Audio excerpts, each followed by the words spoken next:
Bismillah, Assalamualaikum warahmatullahi wabarakatuh. Hari ini saya mengumpulkan adik-adik mahasiswa angkatan 2026 ya. Saya di sini berencana ingin mempresentasikan ya pengajaran kuliah gambar teknik agar nantinya bisa menjadi rekaman mengajar saya untuk tugas sertifikasi dosen 2026. Saya Rino Dwi Hadi, sehari-hari saya mengajar di Fakultas Teknik di D4 Teknologi Rekayasa Konstruksi Bangunan Gedung. Kemudian saya juga memiliki SKA ya, sertifikat keahlian ahli media konstruksi bangunan gedung. Sehingga ini adalah modal saya sebagai dosen pengampu mata kuliah rekayasa konstruksi bangunan gedung. Ini nomor WA saya, bisa dicatat atau mungkin email apabila ada adik-adik yang ingin konsultasi perihal mata kuliah seputar teknik.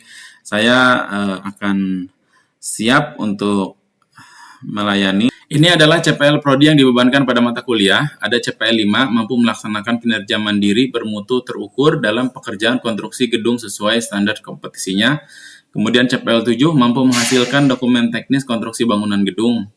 Ada juga capaian pembelajaran mata kuliah. CPMK 1 mampu menunjukkan kinerja mandiri bermutu dan terukur dalam rekonstruksi objek bangunan gedung nyata ke dalam bentuk sketsa manual A3 serta permodelan digital 3D SketchUp secara presisi.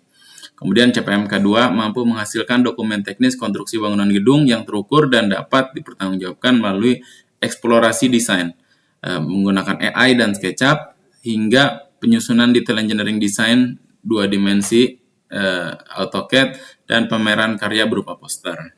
Keterkaitan antara CPL, CPMK, dan sub-CPMK, nanti di sub-CPMK-nya kalian akan dituntut untuk melakukan pengukuran, surveying, kemudian merekonstruksi 3D model, kemudian mengekstraksi hasil 3D model menjadi 2 dimensi, kemudian mengidentifikasi peluang renovasi gedung objek yang kalian hasil survei tadi menggunakan bantuan AI, kemudian diimplementasikan lagi di 3D SketchUp.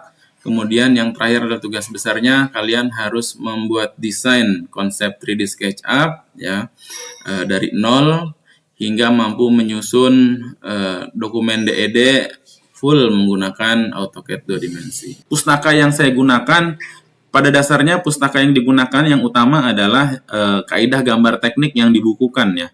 Baik itu pada modul standar yang dikeluarkan oleh Dirjen Cipta Karya maupun bahan kuliah ajar dari kampus lain ya, dari ITB, standar informasi dalam gambar manual, tapi ini sama saja. Di ITB pun ngambilnya masih dari modul standar kelengkapan gambar. Kemudian saya juga tambahkan studi kasus nyata ya, karya dosen, yaitu saya semua, di mana ini adalah publikasi, kemudian penelitian, dan pengabdian masyarakat. Yang paling banyak memang pengabdian masyarakat. Jadi saya mencoba mengimplementasikan apa yang kita hari-hari bahas di kampus untuk menyelesaikan problematika di masyarakat. Mungkin itu, silakan diperkenalkan diri masing-masing adik-adik mahasiswa yang sudah hadir. Saya persilahkan. Halo, asal saya dari Pulau Madura, khususnya di Kabupaten Sumedang. Asal sekolah saya di SMK Negeri Kadangan, jurusan Perkenalkan, nama saya Graciela Permata Setiabudi, tinggal di Banyuwangi, asal sekolah dari SMKN 1 Gelaga. Assalamualaikum warahmatullahi wabarakatuh. Perkenalkan, nama saya Ari Pramatyo. Saya dari SMA Negeri Kesamben, saya tinggal di Jombang. Assalamualaikum warahmatullahi wabarakatuh. Perkenalkan, nama saya Muhammad Alif Febian dari Bondowoso. Oke. Saya dari SMKN 3 Bondowoso.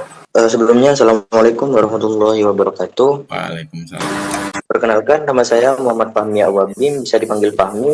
Asal sekolah saya dari MAN 2 Jember. Assalamualaikum warahmatullahi wabarakatuh. Waalaikumsalam. Kenalin, nama saya Salsa Gita Maulidia, biasa dipanggil Salsa atau Salsa juga bisa. Saya dari Pasuruan, lulusan SMAN 1 Ngerati. Perkenalkan, nama saya Soki Fahrul Razi, bisa dipanggil Arul. Asal dari Bondowoso, lulusan MAN Bondowoso. Oke, pretest dulu, oke? saya kasih kesempatan untuk pretest. Kalau nggak ngerti, nggak tahu, jangan lihat AI, percuma. Karena ini tolak ukurnya saya bisa ngejelasin dan bisa memberi pemahaman nggak ke kalian. Tolak ukurnya ya silahkan dikerjain. Saya cek responnya di webnya ya. Sesuatu yang menggambarkan proyek atau ide kita sendiri. Gambar teknik adalah bahasa teknik, isinya tentang pengukuran. Visual yang berupa teknik, gambar teknik, bahasa orang teknik, visual untuk teknik, gambar yang bertujuan untuk acuan gambar sebelum proyek dimulai. Untuk gambar teknik yang saya pelajari di SMK itu seperti denah, potongan, skala. Suatu gambar, apalagi ada lagi? Gambar ini bertujuan sebagai acuan gambar sebelum proyek dimulai. Oke, ini sebenarnya jawabannya nggak ada yang salah ya, bagus semua. Tapi nanti kalian akan ada post test dengan pertanyaan yang sama, jawabannya dari penjelasan yang saya sampaikan. Jadi harap dicatat ya. Kalau bisa dicatatnya itu beneran seluruhnya itu bakal keluar lagi. Jadi kayak pertanyaan gambar teknik itu apa? Sesuai dengan apa yang saya jelaskan. Di kuliah itu nanti kayak gitu. Jadi penilaian dosen itu berdasarkan kelengkapan yang kalian tangkap dari penjelasan dosen. Seperti apa lembar dokumen yang termasuk gambar teknik? I don't know. Oke. Me too. Lembar yang berisi gambar teknik rancangannya. Ada ukuran dan dimensi. Ya, nggak salah-salah amat.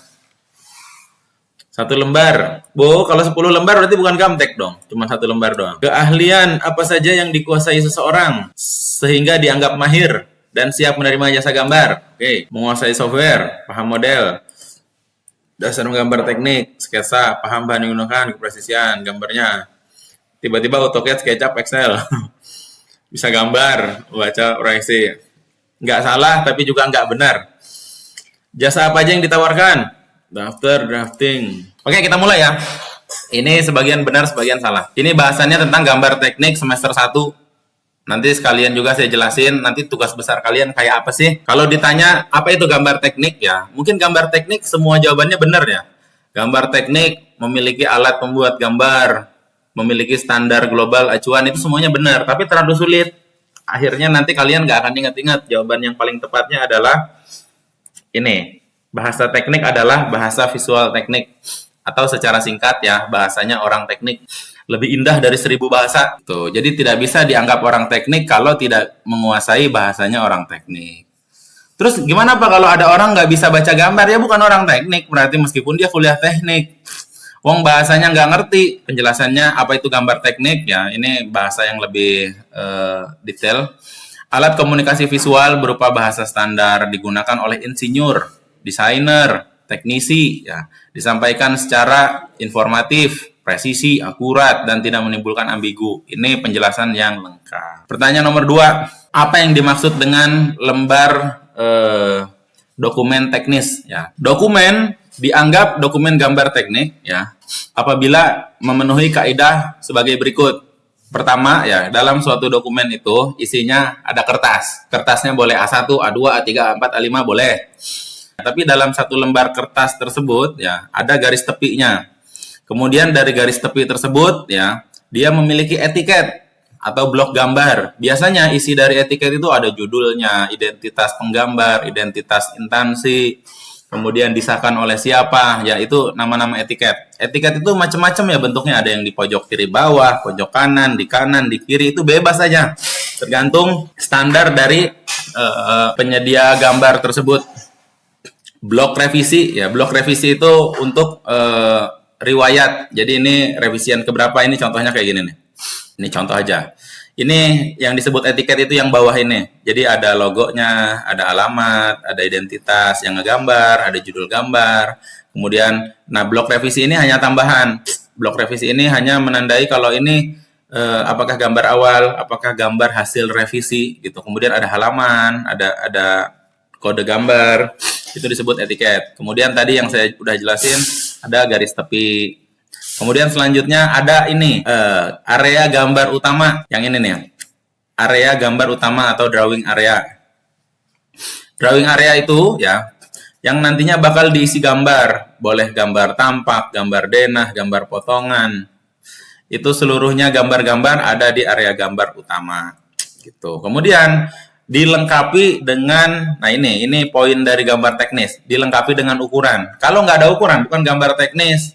Tapi bisa aja tidak diperlukan. Kira-kira gambar apa di dalam gambar teknis yang tidak memerlukan ukuran, Mas Rizky? Yang tidak memerlukan ukuran ya Pak ya? Ya, saya perjelas lagi ya. Kan saya pernah nanya ke Mas Rizky kemarin, salah nggak kalau misalkan di gambar ini nggak ada arah mata angin? Kata Mas Rizky, nggak salah Pak, memang nggak butuh gitu. Ya benar, karena gambar tampak nggak perlu mata angin. Mata angin biasanya di denah. Gambar apa di dalam gambar teknik, padahal sudah memenuhi gambar teknik, tapi dia tidak memerlukan ukuran? Kurang tahu ya Pak. Jawabannya gambar visualisasi 3D. Kan ini nggak perlu ukuran tuh, ya kan? Kenapa tidak perlu ukuran? Karena dalam 3D ya dia sudah proporsional. Antara gedung yang sini sama gedung yang sini sama yang sini dia sudah skalatis karena dia sudah proporsional, makanya nggak perlu lagi ukuran. Tidak menyeluruh kayak gini ya. Kalau ini kan memang nggak ada ukurannya ya, karena sudah proporsional. Kayak kita cuma pengen tahu oh pagarnya segede gini dibandingkan gedung yang 2 lantai kayak gitu. Sedangkan kalau misalkan yang perlu ukuran, ini yang perlu mendetail. Lanjut ya. Dan kaidah gambar teknik tentunya beda lembar, beda isi ya. Dan sangat banyak. Salah satu contohnya gini, misalkan di denah belum ada perlu keterangan ya, tapi dia sudah ada arah mata angin misalkan. Misalkan di gambar yang ini ada keterangan tabel. Nah, berarti dia memerlukan tabel. Jadi kaidah-kaidah gambar teknik seperti ini yang harus kalian pahami, kuasai ya. Udah pokoknya hafal mati. Jadi nanti setiap ngegambar fasilitasnya harus lengkap. Contoh lagi ini. Insight ya, insight ini kayak semacam legenda gitu ya, minimap. Tujuannya supaya tahu ini sebenarnya ruang kepsek yang mana. Oh ternyata yang ini. Seseorang dianggap bisa buka jasa gambar atau dianggap jago gamtek ya kalau dia punya skill ya, skillnya ini dia paham standar kaidah gambar teknik yang barusan kita jelasin. Jadi kayak kalau disuruh ngegambar dia udah tahu mau gambar apa gitu kan. Gambarnya itu gaya menggambarnya udah punya. Nah itu dia memahami standar kaidah gambar teknik. Itu pertama dulu yang paling poin. Terus yang kedua dia mau belajar software. Boleh nggak gamtek pakai tangan? Boleh nggak Mbak Graciela? Nggak pakai AutoCAD, pakai tangan aja boleh nggak? Boleh Pak. Biasanya untuk awal-awal emang gambar manual, lalu untuk selanjutnya pakai SketchUp atau AutoCAD. Untuk sketsa awalnya aja kan pakai kertas. Katakanlah gambar finalnya pakai tangan boleh nggak untuk dokumen proyek? Susah sih Pak, soalnya sekarang lebih cepat itu pakai AutoCAD itu. Ya, tapi bisa disebut gamtek nggak kalau misalkan gambar tangan sampai selesai? Bisa kayaknya. Kenapa? Karena di dalam kertas yang digambar itu kan ada ukurannya, ada. Oke, berarti selama memenuhi standar kaidah gambar teknik, berarti bisa disebut gamtek. Kemudian, dia menguasai software 2 dimensi dan 3 dimensi. Nah, ini ada kaitannya. Kalau 2 dimensi itu drafting, ya, mendetailkan. Kalau 3D ini memvisualisasikan. Agak sulit kalau orang awam melihat gambar 2 dimensi, itu sulit sekali. Tapi kalau gambar 3D orang awam tahu karena 3D adalah prototype ya, gambar mini dari gambar aslinya yang sama persis. Kemudian setelah dia menguasai software ya, dia harus mengetahui material dan pembuatannya, manufaktur. Contoh, mejanya terbuat dari kayu, ya kan? Dia harus tahu kayu apa yang dipakai. Misalkan kayu mahoni kah, kayu jati kah, gitu. Kemudian dia harus tahu pembuatannya juga. Kira-kira kalau kayu mahoni bisa nggak tebalnya 1 cm? Ya nggak bisa. Nantinya meletek, pasti karena kayu keras ya, terlalu tipis, akhirnya meletek.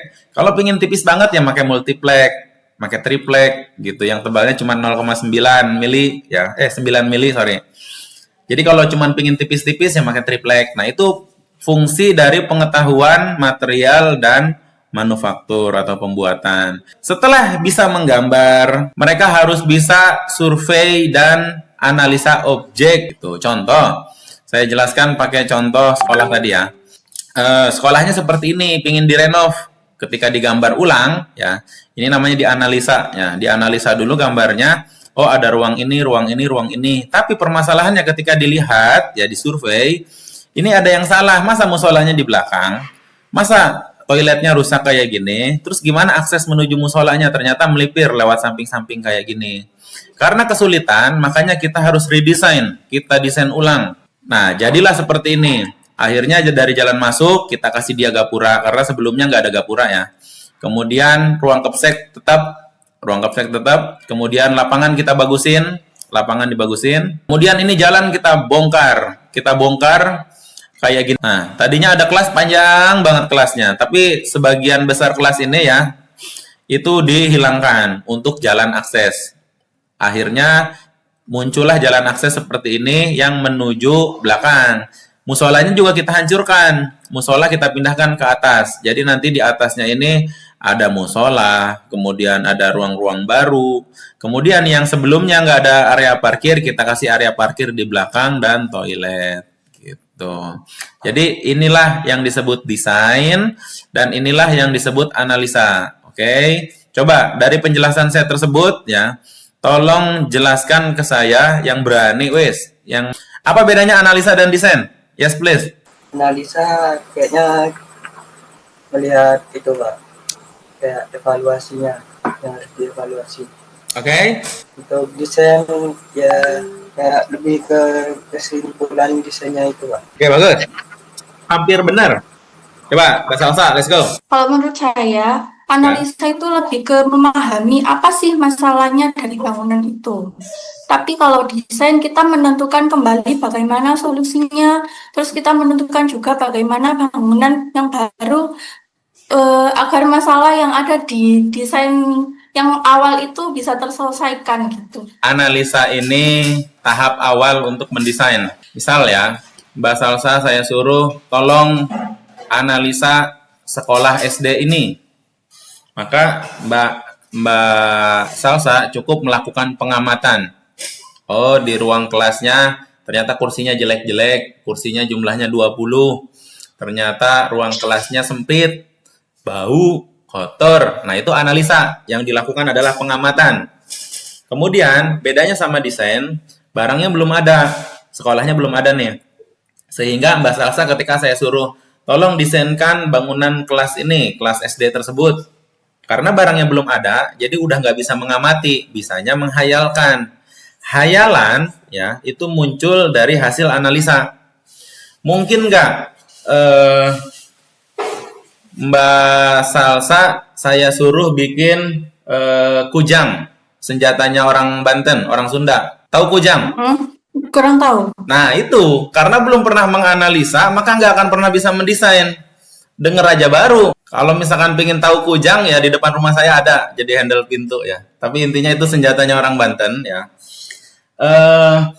Desain muncul hasil dari analisa. Kalau kita sering melihat, sering ngefoto, sering merekam di otak kita, maka nanti desainnya pasti bagus. Tapi kalau analisanya aja nggak pernah, gimana mau ngedesain? Sama kayak SD tadi. Kalau Mbak Salsa diminta desainkan SD, maka referensinya harus jauh, harus luas. Oh, ternyata SD di Jember yang swasta yang bagus kayak gini, SD di Pasuruan yang bagus kayak gini, gitu. Nah, dari banyaknya pengetahuan kita, barulah bisa mendesain. Tapi nggak akan pernah bisa mendesain kalau belum pernah menganalisa. Hasil dari analisa objek survei yang kita kuasai barusan, ya itu dicocokkan. Apakah sesuai dari desain kita ya. Kemudian yang terakhir adalah desain yang barusan saya bahas, wawasan ya. Karena kalau kalian taunya cuman rumah subsidi, ya kalian nggak boleh mendesain rumah elit. Kenapa nggak boleh mendesain? Ya tadi rumah elit kan ngabisin uangnya jauh lebih banyak, ya. Masa nanti kalian ngedesain rumah elit dengan wawasan rumah subsidi?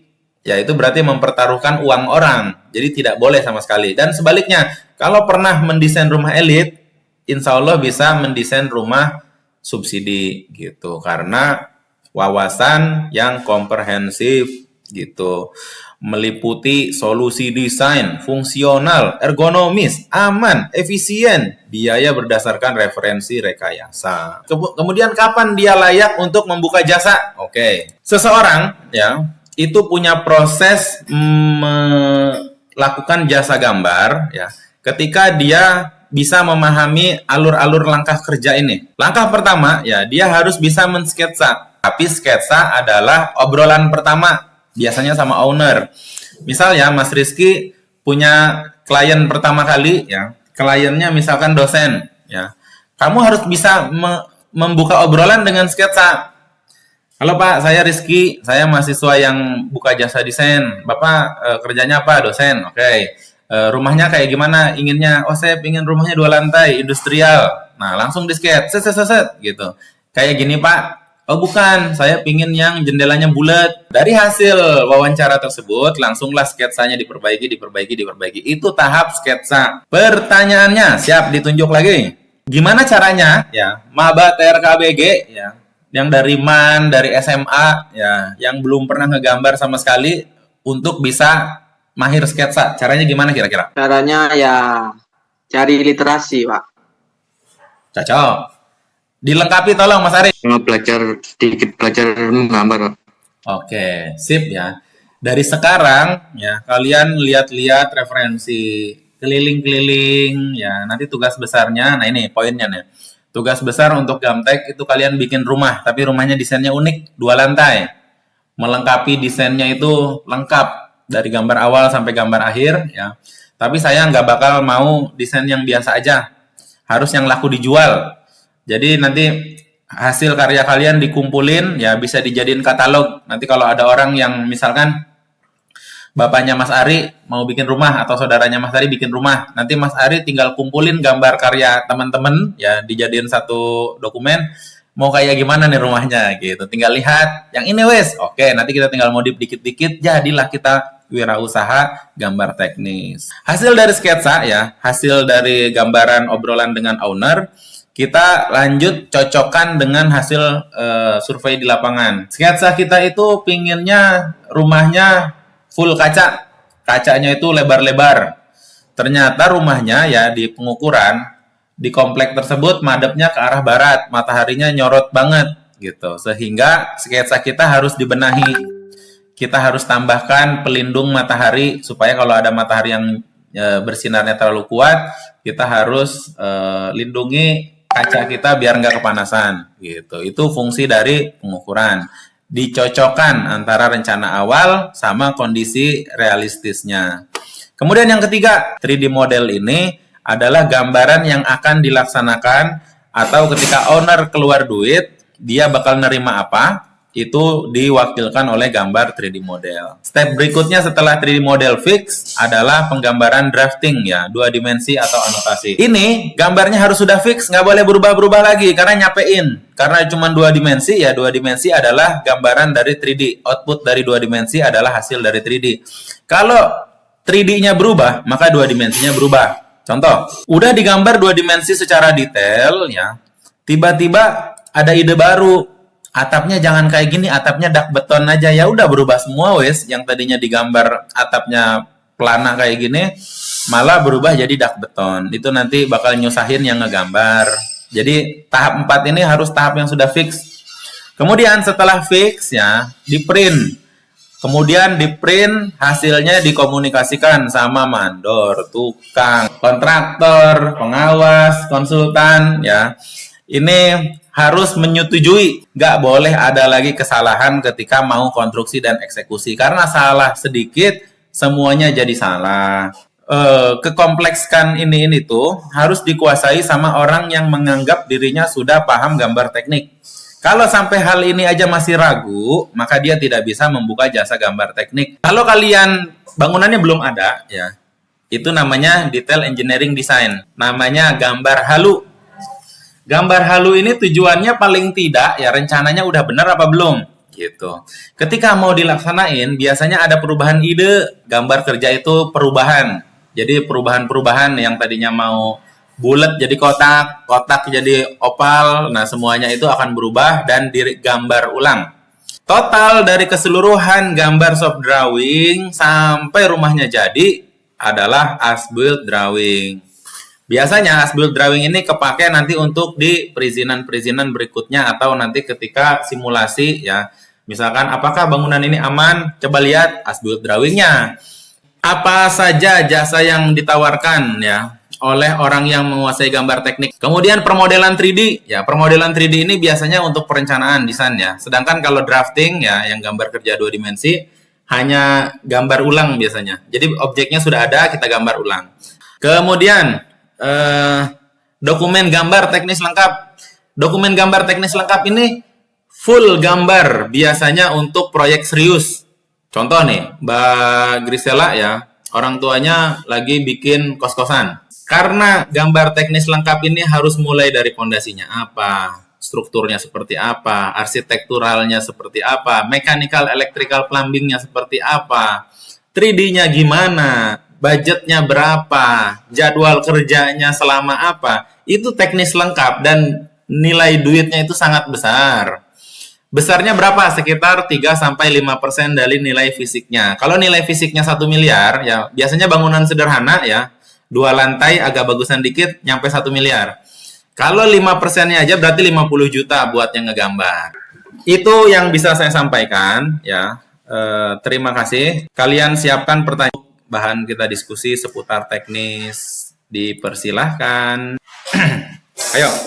Bapak, saya Bapak. Boleh. Semisal saya tuh punya gambar teknik, sebuah gambar teknik itu udah memenuhi standar dan itu udah lengkap tuh Pak. Nah, pada saat pengajuan IMB, apa itu Pak? PBG, apakah mungkin gambar saya tuh bisa ditolak Pak? Atau kalau ditolak itu apa sih Pak biasanya faktor-faktornya tuh Pak? Perizinan ya, itu seluruh syaratnya acuannya semuanya ada di web perizinannya. Misalkan PBG ini biasanya di Perkim daerah masing-masing atau di PU daerah masing-masing. Kita cek syarat administrasi, misalkan KTP, surat tanah, administrasi dan lain-lain ya. Kemudian syarat teknis, gambar arsitektural, struktural, MEP, pengujian dan seterusnya. Kita sebagai maba ya, bukan yang lulusan S1 atau D4, dicek mana nih yang bisa saya bantu untuk perizinan tersebut. Misalkan saya bisa ngumpulin KTP, oh berarti administrasi bisa. Saya bisa gambar arsitekturalnya karena bangunannya sudah ada kan, tinggal kita gambar ulang bisa. Saya bisa MEP struktur bisa. Ternyata kita nggak bisa nih pengujian, soalnya nggak ada alat ukur untuk tekanan betonnya berapa kita nggak tahu. Ya. Kemudian kita juga nggak bisa alat ukur apalagi gitu kan, yang terbatas. Terlebih lagi karena kita belum lulus S1 atau D4, karena kita nggak punya SKA, sertifikat keahlian, ya, maka tidak diakui oleh perizinan tersebut, instansi yang perizinannya nggak diakui. Maka kita harus ya minta bantuan ke konsultan yang memang sudah biasa mengurus SLF dan PBG dan sudah terdaftar sebagai konsultan SLF dan PBG. Jadi masalah ditolak atau enggaknya itu tergantung dari kelengkapan yang telah kita buat. Kalau lengkap nggak mungkin ditolak, paling revisi. Pak, mau tanya, perbedaan antara drawing sama as-built drawing soal revisian itu gimana Pak? Masih bingung. As-built drawing ya itu udah nggak ada revisi lagi. As-built drawing itu artinya gambar jadi. Kalau shop drawing ini masih proses konstruksi. Misal ya, kita punya shop drawing pondasi karena pondasinya masih dalam konstruksi. Nanti ketika kita lanjut ke sloof, ke kolom, ke lantai 2 ya, maka masih disebut shop drawing karena belum selesai. Nanti kalau udah selesai seluruhnya udah nggak ada lagi pekerjaan fisik ya, maka semuanya shop drawing tersebut dikumpulkan menjadi as-built drawing. Sehingga ini gambar jadi itu nggak ada lagi revisi. Buat gambar teknik itu kesalahan umum yang sering terjadi itu apa ya Pak? Oke, jadi pertanyaannya, saya pemula, tapi saya takut salah, atau saya pemula, ya, tapi saya khawatir saya nggak mampu seperti teman-teman yang jago-jago. Nah, untuk meminimalisir itu, yang pertama itu mental. Jangan dipikir sesuatu itu sulit, ya, kalau kita memang butuh. Biasanya kalau mentalnya udah kacau duluan, kayak gini, saya nggak mampu, saya udah kalah sama teman-teman, pokoknya saya nggak mau, itu udah fatal. Tapi kalaupun tertinggal di semester 1, bisa dikejar di semester 2. Perlu waktu, Mbak. Misalkan orang lain buka AutoCAD langsung paham, Mbak nggak paham, Mbak jangan langsung pesimis. Cari cara lain, jangan ngikutin teman-teman. Sudah jam 12, maka saya ucapkan terima kasih yang banyak ya buat kalian. Untuk post-testnya nggak usah wis. Saya rasa kalian sudah pintar semua. Nanti di perkuliahan kalian langsung didampingin sama mentor-mentor. Kita tutup dengan hamdalah. Alhamdulillah subhanakallahumma